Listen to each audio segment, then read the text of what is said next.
So hi guys, my name is Darek Krasnova. I'm a senior editor at Being Crypto. We're one of the largest Web3 medias in the world, covering all things crypto in like 20 languages, I believe, at the moment. So today I have 4 amazing speakers who are going to discuss the hurdles and challenges of RWA space. And before we start, of course, I want them to introduce themselves briefly. So let's go. Hi, my name is Hao Juin. I'm the CEO and founder at Chateau.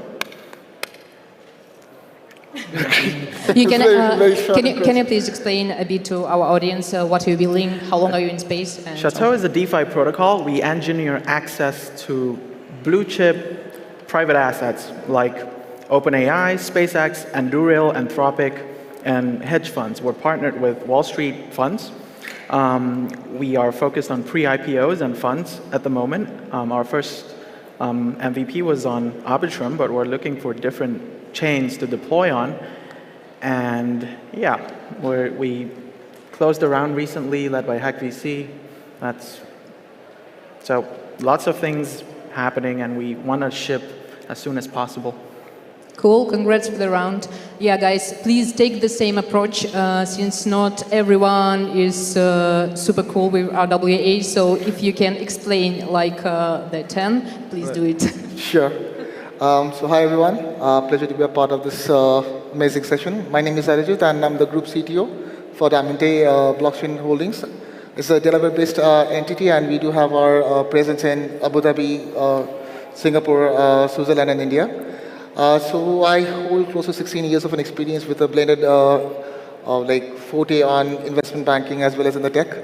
So as a company, we majorly on the products and the services piece, majorly on the Web3 side. And we have our own blockchain network, L1 network that's called Diamante blockchain. We will be obviously showcasing that more in details. So it's more of like a hybrid network, right? And it's been like 6 years. The network has been live on the mainnet and has been more onto the permission channel. So at this point of time, I majorly look onto the innovations and the products and services for the company. Thank you. John, your turn. Awesome. Thanks for having me. Really appreciate it. Great to be here in Turkey. So I'm John, otherwise known as JP, JPM, not to be confused with JP Morgan, but great initials. I'm the CEO and co-founder of Mantra. We're building the layer 1 for real-world asset tokenization, built on the Cosmos SDK. Mantra's been around for about 4 years. We're actually celebrating our 4th TGE anniversary this Friday. So our token is OM, which is the first mantra. It trades on Binance. It actually has a TRY pair as well, which is one of the reasons we're very interested in this market. Yeah, so we're building real-world asset blockchain in the Cosmos SDK. We have a number of different interesting use cases that we'll unpack today in the panel, from real estate, private credit and private equity, content and IP, you name it, we'll tokenize it. We're also in the process of getting some licensing in Dubai with VARA, the regulator there. We're venture-backed. We've raised well over $50 million this year. We're in the top 100 on CoinMarketCap, so check us out. Cool, thanks. And we have the only one local in this panel. Please, Selim, introduce yourself. Hi, everyone. Great to be here again. But then again, I'm always in town anyway. My name is Selim Kender, and I head the business development ecosystem growth for the Avalanche network. Well, for Ava Labs on the Avalanche network. For those of you who don't know, Ava Labs is the primary technological driving force behind the Avalanche Layer 1 network. Cool, thanks. So let's warm up a bit and start from a very, very easy question. Where are we now? I mean, not in Istanbul, not in this beautiful building, but in RWA state of things. So are we in the very beginning or we're somewhere on the midway? We are very early. What are your thoughts on that? So please, Hao, you start. I think we passed the beginning. We're in like the first quarter. Everyone's talking about BlackRock putting treasuries on chain. I think treasuries are the most boring asset on earth, but great. They have, what, a couple $100 million in Securitize. You have all these different treasury-related reverse repo, etc. protocols on-chain, different protocols, Maple Finance, Ondo, Centrifuge, a lot of credit products, right? So that's proven, that's a multi-billion-dollar market. It's been going on for a few years now, and I think we're at the point where we're seeing more and more variety when it comes to asset classes. I mean, yield is nice, but I want exposure to something exciting. I want Anthropic, I want SpaceX, I want OpenAI, and that's where we're focused, that's what we're doing. And I think it's a big differentiator between what Chateau brings on-chain and versus all the other yield-bearing, yield-related products. Not to shit on them, but we're interested in different things. And I think the opportunity here is really replacing TradFi infrastructure. Like if you've worked in finance, if you've worked with investment banks or closed private equity deals, these things are very slow. You send a PDF to their lawyer, he sends a PDF back, there's a phone call, blah, blah, blah. It takes 2-3 months. Why can't you just trade it like a meme coin? Why can't I buy OpenAI like I buy Harry Potter, Obama, Sonic, Tanny New, right? So I think we're at a point where legal regulation is becoming more and more clear in a few jurisdictions, not in the US, definitely not in the US. And we're seeing companies and funds and issuers becoming more and more comfortable with having assets on chain, with investing in assets on chain. And investors are participating. We're seeing billions of dollars flow into that sector. So I think we're at the first inning of RWAs. I would just maybe add super quickly. The few steps were made already. The few steps were made already. Yeah. I think it's important to differentiate between the adoption of institutional asset tokenization and retail asset tokenization, which I think is what Hao was alluding to a little bit. If you look at it from the institutional perspective, I mean, JP Morgan has literally done trillions of dollars of tokenized products on their Onyx permissioned blockchain. So I would argue that product market fit has been achieved for institutional tokenization, at least in that instance. As it pertains to like permissionless open networks and more like this DeFi ecosystem that we're probably a little bit familiar with, I don't think it's really been achieved yet. Yeah, we've tokenized some treasuries, we've tokenized some more boring products. Fully agree with that statement, by the way, Hao. But in terms of actually making this, broadly used, broadly accepted, and broadly adopted, it's not there yet. And I do think we're still quite early, and it's going to take a lot of time.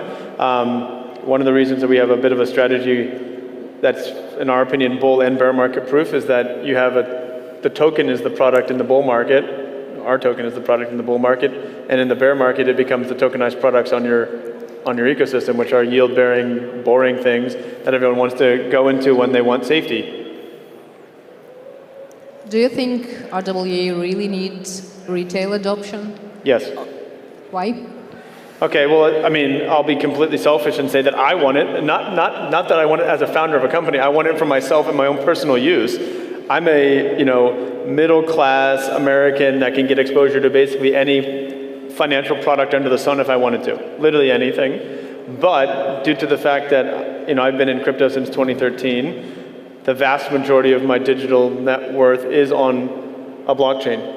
And, not only because I live in Hong Kong, but just in general, in order for me to actually participate in the stock market, in order for me to actually be able to even buy a house, it's a challenge because they won't give me financing, they won't give me loans, and they won't do it, they won't even, I have to go from my crypto wallet to my exchange to a bank account to a brokerage account. It's like multiple steps, multiple fees, and multiple just headaches that me as a, again, relatively well-off American has an issue with, let alone someone in the world who has none of that, and they have no access, but they do have a crypto wallet and they do have a phone and a mobile device. Why shouldn't they have the same opportunity as me? Yeah, makes sense. Arijit, I have a question for you. You're CDO. The concept is still pretty difficult for retail to understand, and many people just don't get it. So what can we do to bring this adoption closer? So I really don't guess it's more onto the technical side. It's the awareness that the retail should have. Availability on the asset classes, obvious. if we generally see how the real world assets has performed or like how it has started its inception, institutions has majorly played a key role as like obviously he just said that JPM has already done $1 trillion of investments through an RWA tokenization. But for the retail, the understanding on the infrastructure is very less. The scalability is obviously being one of the worrisome issues. Yes, and third is on the security perspective that neither the institutions has been able to crack, nor the governance, not on the side of the compliance. This has never been worked out. So if we really need to get more of like a hold on the RWA side for the retails, I guess we have, as an institution, they have to create more of like seminars or webinars, more of like a platforms to make them clearly attached to the underlying concept of it, and more of a like they need to understand how the yield of the derivatives can be more maturely can be taken forward. Yeah, thank you. And just to interrupt, Yeah. private blockchains aren't real blockchains. They're databases. They're glorified databases. Sorry, I mean, technically all blockchains are databases, to be fair. Exactly. So it's more of a contradiction, I should say. Like, if I just say a private network is a database, decentralized is not, no. The concept for a blockchain is itself as a database. Now, whether you have some sort of a control and you have some sort of a RBACs, like role-based access controls, then we categorize that as a permission network. If it is not, if we generally say, okay, everyone has a common contribution, let's have everyone take a participation, it's a public, maybe, but this never have proven it's like a stronghold. We have never seen much of a proper use case been deployed by a decentralized network. Permission networks, they have done phenomenally good. Walmart has done their entire supply chain on Hyperledger Fabric. And Diamante, obviously I will talk about my network. It's a co-layer hybrid network. We do reap the advantage of permission as well as of a decentralized. And I have never seen that blockchain, if we code who coded it, it's a database. It's a record maintenance, right? So same for both the sides. Okay, Selim, can you please share the Evolab stance on RWA at the moment? Like, what's your focus and where are you moving? Look, I think with respect to real-world asset tokenization, our mantra from the get-go has been tokenize all world's assets. So, and it's a good mantra. In the words of our founder and CEO as well, that's generally technology companies are headquartered in or around Silicon Valley. We're headquartered in New York City because that's the capital of finance. So that's, I think, where tokenization, when it's going to go mainstream, that's going to play a huge role in it. Now, things are developing rapidly, and we're seeing a few.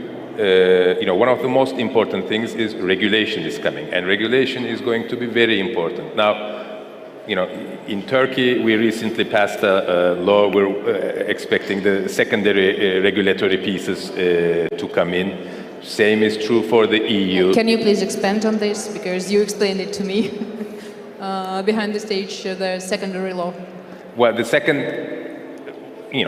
law doesn't go into detail, the Turkish law, because we need the secondary, I don't know the English word for it, but the statutes, if you will, if you would, to really dot the I's and cross the T's in a way. But, regulation is good. Is it for real-world asset tokenization? Is it going to be perfect through all jurisdictions? No. But this is a brand new, look, before regulation, real-world asset tokenization was doable, but not really doable, right? With regulation, it will be doable. Will there be problems with regulation? Sure, but I think it's going to be an iterative process because everybody is learning this as we travel through this space. So, I agree with how that, we're past the experimental stage of real-world asset tokenization. It is going to be here. It is going to develop, and it's actually different than crypto. It's not crypto. It's real-world assets benefiting from the technology side of blockchain. So real-world asset tokenization is not crypto. It's blockchain. It's technology. It opens the previously uninvestable asset classes to regular retail customers, whether it's a ship, whether it's antique cars, whether it's artwork. There are, numerous examples. So that's going to open up the investor base. But it's really real-world investment. It's not necessarily for the degen crypto investor whose expectation is, all right, I'm going to get this token and quintuple in 5 weeks. No, this will be, if we're tokenizing US bonds, in traditional finance, the yield is, 5%, 4.5% these days. It's going to be the same for the tokenized part as well, but it will be better technology. It will be easier access for investors. So we're very excited about this prospect. Thank you. Since Selim gave us a few examples, where do you guys see the most exciting opportunities for RWA, and what sector will benefit big from it? For me, I Don't guess... mention real estate, please. So I really believe that the first advantage will be reaped by the real estate, because that's always been there. We talk about REITs. They have been the first on the industry to get tokenized. And for the RWA also, I do see there's a much more of attraction that real estates will have. Post of which, I do see financial instruments, like whether you talk about ETFs or commercial papers or CFDs, that do have potential to get into our RWA. The process will get more streamlined. The settlement process will get more easy, and it will get more of easily manageable and maintainable. So these are the two industries that I precisely feel that has a better traction. Post of which, maybe as automobile industry, as vintage cars, right? Having an auction process getting done through an RWA in an easiest way, maybe that can have some sort of a future. That is my perception. Thank you. I'll have something to add here. Yeah, I like tokenized Pokemon cards. I think it's very cool. So anyone who grew up playing Pokemon, you might be a multi-millionaire. Your box of cards might be worth a lot of money. It's very cool. I actually had a team member ask for their bonus in tokenized Pokemon cards this year. Literally. Yeah. I'm a big Pokemon fan too. If I had to kind of interject a little bit, we kind of see it on three main kind of asset classes that we're exploring that are the low-hanging fruit of where we see the ability to have real adoption that's not just there's a lot of people tokenizing things and just doing it in an SPV, and I kind of think in a lot of instances that's just faux tokenization in many cases, because you're just using an entity structure to create shares that are then represented in tokenized form. It's kind of a faux way of doing it. If you take something like real estate, which I don't want to talk too much about, but no, it's not listed, but it is an important. No, it's an important thing for us. It's the number one asset that we're looking at, and the reason of that is because one, our emphasis on the Middle East and Asia. There's a ton of real estate market there. Dubai particularly, we're working with the largest developers there. So $100 million, multi-billion-dollar deal kind of thing. But you're also working in conjunction with the central government to do actual on-chain title deed transfer. That's a very different thing than faux tokenization, where you're tokenizing the equity ownership of a company that's then represented in tokenized form. That's a different story. And just to show you that it's not that boring, I've actually said this on multiple panels, and including with Morgan from Avalabs in DAS London, that we'll be in the next 12 months tokenizing and airdropping a house. I guarantee it. Where do I sign up? I guarantee it. I will do that. Tokenizing and airdropping an apartment. Watch. So that's cool. The second thing that we're interested in is actually similar to what Hal was saying, fund, private credit, private equity, these type of access plays that retail doesn't get exposure to. Tokenized A16Z fund or KKR. Avalanche has done a great job with some of these very interesting products that have never had retail exposure at mass scale. And then the third one that I think is very exciting is just content IP, and then anything related to just something that brings an emotional draw whether that's tokenizing something related to your favorite sports club or your favorite musician. One, being able to, and this is, I don't mean like NFTs and like, fan token bullshit, but actually tokenizing something that has real economic value translated back into the token that can give that kind of alignment with the fans, alignment with the community, and then you can codify all these other utility elements into it, whether that's meet and greets and merch and all this other stuff, but actually having real ownership stake in the things that you really love and are passionate about. That's cool. Yeah, nice. Salim, do you have something to add here to your list? To the tokenization list? Yeah. I think my fellow panelists have covered it all. I mean, I keep hearing about wine collections getting tokenized. So any kind of asset that is closed to retail investor. So, I don't know, $10 million Picasso, there's only a limited number of people who can buy that, right? But, 500 of us come together, we can collectively buy a portion of it and enjoy the yields that, when artwork gets appreciated, we can, and it's also going to be very liquid thanks to technology. It'll probably trade on DEXs and centralized exchanges as well, probably. So it's going to be exciting. I'm hearing like chocolate being tokenized. I mean, the proof of reserves there would be very difficult. If you keep it in my house, I'll probably eat it one night, then it'll disappear. But it's really seems like endless possibilities that will open up to the general consumer to invest in. Whereas now it's only kind of under the auspices of a select group of high net worth or ultra high net worth individuals. So we can clearly see we jump into the new era of new ownership with RWAs. Probably. Cool. I just wanted to say one thing though. It is critically important when we're talking about creating a token for anything because anything can live on chain. I feel like almost everything will live on chain at some point. On chain is the new online. But when we think about actually issuing tokens, having them trade for any sort of public, whether that's institutional or retail, you need to have a value add to that token creation. And if you're just tokenizing something for tokenization's sake, don't do it. It's a waste of time. You need to have marginal and ideally significant improvement to the issuer, to the investor, or to some degree of cost savings when doing it. Otherwise, we're going to be back in 2018, 2019, where everyone was raving about STOs, and we're tokenizing a bunch of shit that didn't sell and had no liquidity and didn't do anything.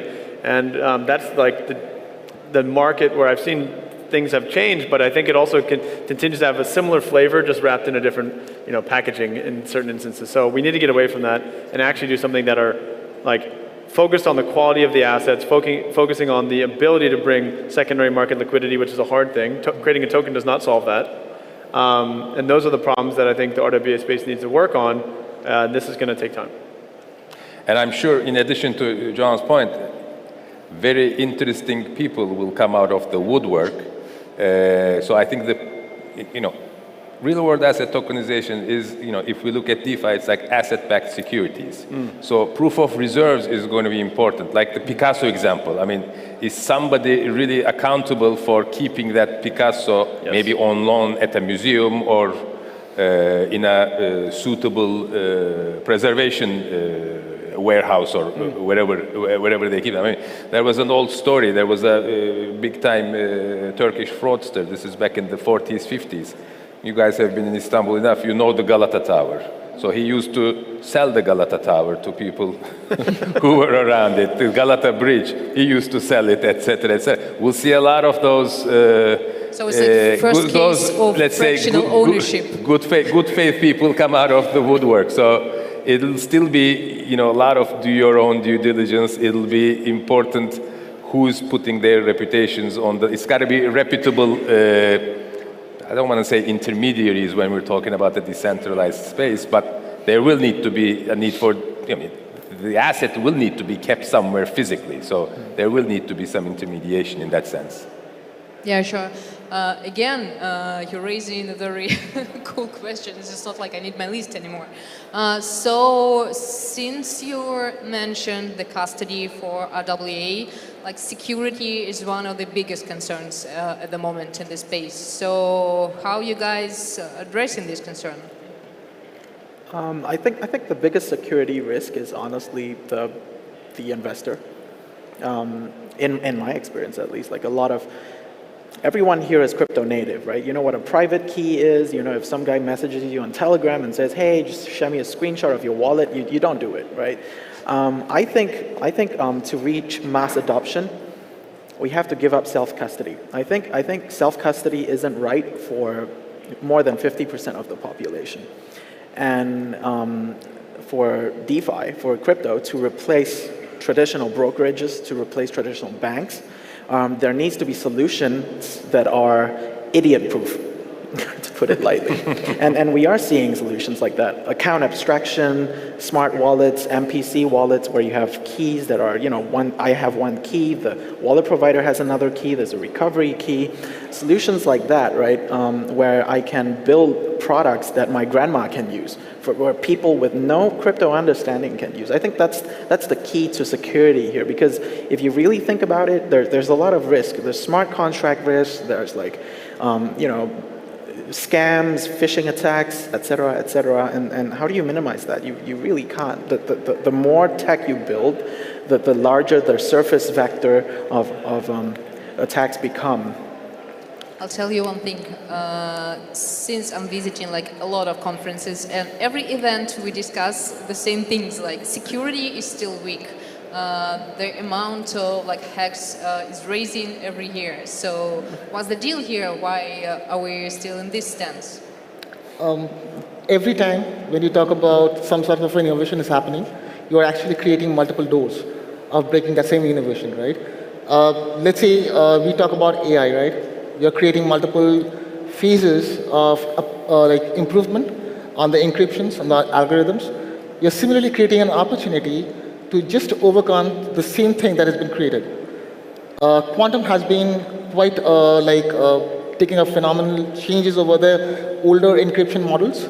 If you just talk about the ECDSA or the RSA, that has been broken multiple times. So we talk about a lattice as an encryption model. So security, yes, that is constantly getting evolved, and you should not have a single set of security protocols on place, right? As like Ho was saying, like it's better to have given the individual custody and you create multiple layers of security models, right? It's better to have a set of an infrastructure in mind, a detailed architecture that's been properly governed, compliant, right? Second of all, you should have a proper wallet management system, both online and offline. Becomes easy so that even if there is some sort of a online hack is happening, your part of a passphrase, which is an offline, gets to an extent secured, so you aren't actually creating a restriction. Third, it's better to have a third layer proof, which at least not allow more of like a firewall. We still have been working on that, but I'm pretty much sure that if you have multi-layer firewalls, that can give some sort of a possible safety at this point of a time. I know I can't talk about in the next 5 years what will happen. Maybe better evolution or better security passwords can be the solution. Nothing at this point. Thank you. John, what's your take here? I mean, I think they covered it generally speaking. I think maybe to just use an example from how we're engaging with regulators and how we've created effectively different compliance-focused modules on our blockchain that are specifically geared for asset tokenization. It's surrounded 3 core modules. You have a decentralized ID, which effectively allows individuals on chain to take their permissionless Web3 self-custodial wallets and interact with the permissionless side of crypto, but then at the same time, if they choose to, they don't have to. If they choose to, they can identify this particular wallet with their real-world identity. It goes through an onboarding process. It's verified, and you effectively get the soul-bound token. That is then used to effectively triangulate, who you are in the real world. So your wallet can triangulate with your bank account, which can triangulate with your brokerage account. So you have this ability to actually move on and off chain a little bit more seamlessly from a more DeFi on-chain experience than we've ever had before. The next part would be like this token service. Effectively, it allows developers and asset issuers to easily create tokens that have different smart contract functions in them. Burn, pause, mint, freeze, seize, etc. And use the example of like, let's say we tokenize a house. I tokenize a house and it's just sitting in my wallet today, but then I go get fished and someone takes my house token. Do I not now own my house? Obviously, you still own your house. So if you can obviously verifiably prove that, you're not going to be out of house and home and be homeless on the street. You'll be able to freeze that token, seize it, bring it back, or reissue if needed. And obviously with a lot of security style tokens, that's just a necessity. And then the third bit for us and how we kind of see the space is that people interacting on chain right now generally are crypto natives. They're generally engaging in DeFi. They see things on a permissionless, from a permissionless viewpoint. But there is added functionalities, added ability to get exposure to different asset classes, and things that are beneficial by being in a permissioned environment. So the ability to kind of cross both is important for us, but at the same time not forcing anyone to choose one or the other, right? You can choose to be in one or the other. And so we've created this guard module, which effectively allows anyone to very easily create a very customizable governance framework that allows anyone on-chain to say, or anyone who's building on-chain to say, this is who is allowed to interact with this pool, this asset, this product at any given time, and has the ability and recourse to say, no, you're not allowed to do this anymore if they so choose. We believe regulatory enforcement is applied at the application layer, not the protocol layer, and therefore we've designed the system as such. This allows someone to be able to interact with the crypto native DeFi meme coin speculative element of the space, and then if they so choose, they can come over and interact with a more centralized style experience, but at the same time still maintaining sovereignty of your assets, maintaining custody of your wallet, and interacting in an on-chain way. Yeah, thank you. We can really talk about security without mentioning regulatory landscape, of course. Unfortunately, it's not like something I really want to discuss. But we have to, guys. So please, Selim already started, and he said that regulation is not bad, but what regulatory framework for RWA and tokenized assets looks the best for you? Sorry. You put me on you got the good one. In the industry-defining spot. I don't know what regulatory model is the best for real-world asset tokenization, but I agree that it's probably. Look, first of all, real-world asset tokenization is TradFi coming on chain. So all this, I don't know, utopic thoughts that existed at some point where there won't be any nation states anymore, the world will be one big decentralized party. That's not where we're headed, right? This is, countries will keep being countries and regulation will be there, but in a sense, I think regulation will also increase customer adoption because it will. Just because people will feel safe. Well, we're saying it's a trustless industry, but self-custody is not a picnic, right? It's difficult. Self-custody is a pain in the neck. So I think there needs to be choice for people to go one way or the other. Or you as an investor might do self-custody for some assets and then go to a custodial solution for others, so you can have somebody to blame when when something happens to your assets. But it's got to be a mixture, and we also, with custodial. We always say, I haven't been in the industry that long, but the perennial question that I hear is, where is the next billion coming from? If the UI is not getting easier, the next billion is not coming, or we're a long way away from the next billion joining. And custodial solutions actually make it easier for the consumer, for retail, to take advantage or to get the benefits of on-chain solutions. So maybe that will be another facet in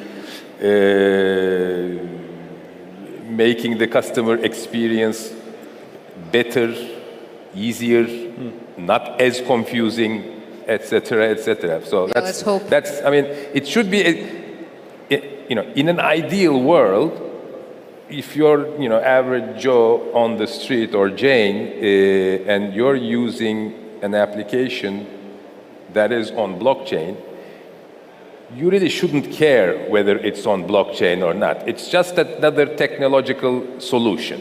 The important thing is, all right, I want to buy, 1/1000th of a Picasso, or 2% of a transportation ship from, I don't know, China to Europe, whatever. That's the underlying thing. Whether it's on blockchain or, rock chain or Plymouth Rock, it's not my concern. I shouldn't be, as an everyday, as a regular investor, I shouldn't be expected to be a master of technology to kind of find my way through this. So I don't know what the best regulatory solution for this is. It's kind of above my pay grade, I guess.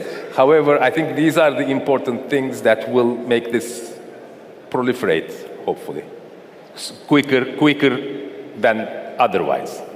John, how do you think will the upcoming institutionals that are getting into space, like BlackRock and other big money guys, will change the regulatory landscape, like in US, for example?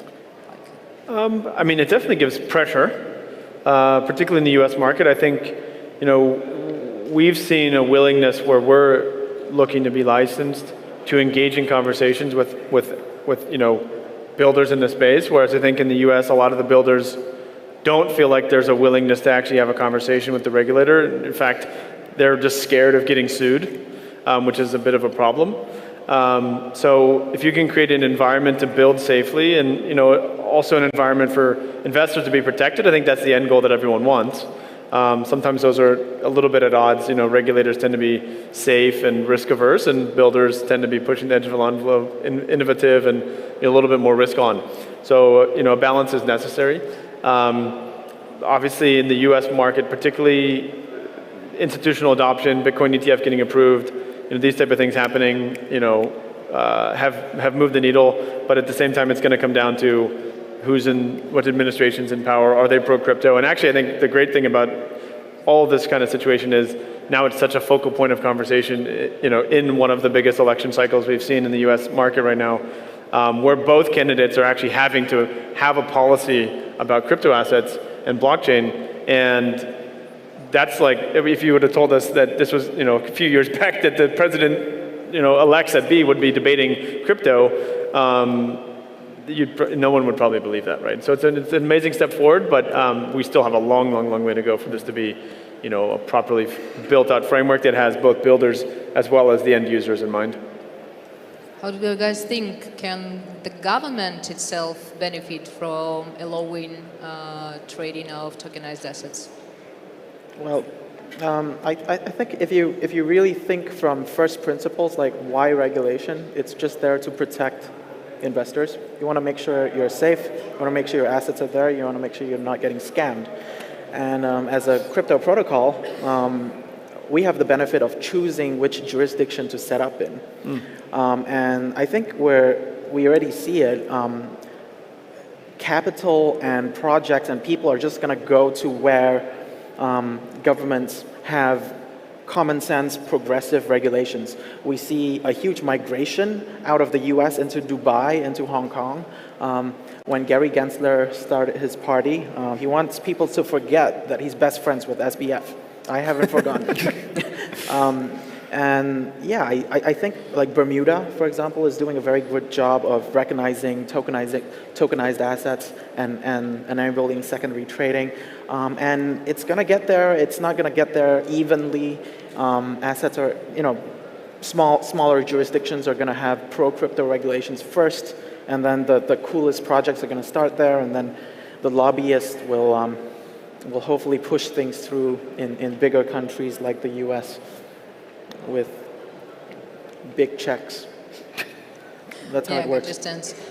We're almost out. Oh, we are out of time. So, anyways, I want to hear Arijit's stance on this question. So, regulations for RWA, good or evil? Good or evil? Good. Arijit, what do you think? I really don't have much of a comments on the regulations or the compliance side. I'm more of a techie guy. But yes, as like what he said, cut a check, more of being friendly to the governments, and if they are having a clear understanding with proper consultants, proper mindsweepers, regulations will obviously play in favor for the institutions if government really wants to take forward. For example, if I just talk about India, they were being very bloom-riser. They don't understand initially the crypto. Now they have started taxing crypto. Maybe now they started talking about CBDC initiatives. So yeah, maybe some point of a time, as a country, India will also start taking a progressive approach towards RWA. Dubai, yes, true. They are taking a big lot of an initiative. The money is there, and they are making money out of it. And that's what my view is. Yeah, thank you, guys. Now we're finally out of time and even get some extra. So thank you for a great panel. It was a nice one. Thank you. This is fun.